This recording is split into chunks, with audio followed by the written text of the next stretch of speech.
finals dels anys 70 s'inicia aquest procés de desmemòria, d'invisibilització del país, de desvinculació dels països catalans, però a l'any 2014 continua existint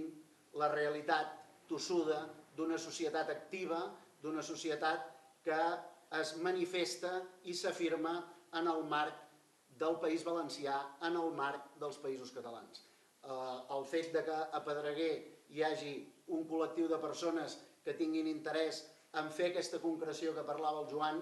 és clarament la derrota del procés iniciat amb la batalla de València. Perquè això s'acabi de revertir calen molts més passos, calen moltes més accions, però aquestes accions que converteixen en pràctic i en real, en tangible, la construcció nacional, són l'element clau perquè aquest país pugui acabar desenvolupant un projecte d'alliberament nacional en comú. Un projecte d'alliberament nacional en comú que no es pot desenvolupar o es pot desenvolupar a partir d'un únic actor, que és la societat organitzada, la societat activa, perquè avui hi ha qui, davant d'aquest fet que no s'ha pogut acabar del tot amb la realitat nacional, intenta trobar fórmules intermèdies parlant que el país viu situacions polítiques que generen ritmes polítics diferents. Els ritmes polítics diferents, les comunitats autònomes com a element identificador de país, no són res més que arguments i excuses al servei de la consolidació de l'aposta per impedir que els països catalans es federin, es relacionin, estableixin un nou paradigma i un nou univers col·lectiu que no és un univers supeditat a la centralitat d'una Catalunya catalana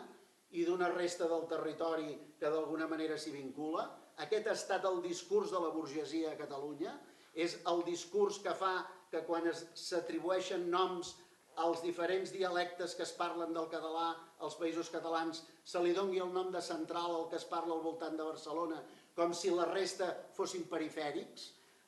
És la mateixa burgesia que ara diu que en tot cas, o que dona cobertura,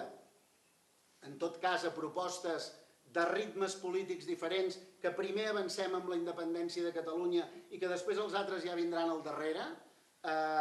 Això, per art de màgia o per art d'encantament, no ha passat mai enlloc del món. Andorra fa molts anys que és un estat català independent i encara és l'hora que ningú vulgui anar-hi a res més que fer contraband. I per tant, tinguem molt clar que un procés de construcció nacional no és un procés que apareix o desapareix per casualitat. És un procés que es construeix a partir d'un projecte, a partir de visibilitzar quin és el seu terreny d'acció i a partir d'aquí, a partir d'aquesta identificació, és quan es pot començar a posar en pràctica i concretar realitats que ens permetin fer tangible el país.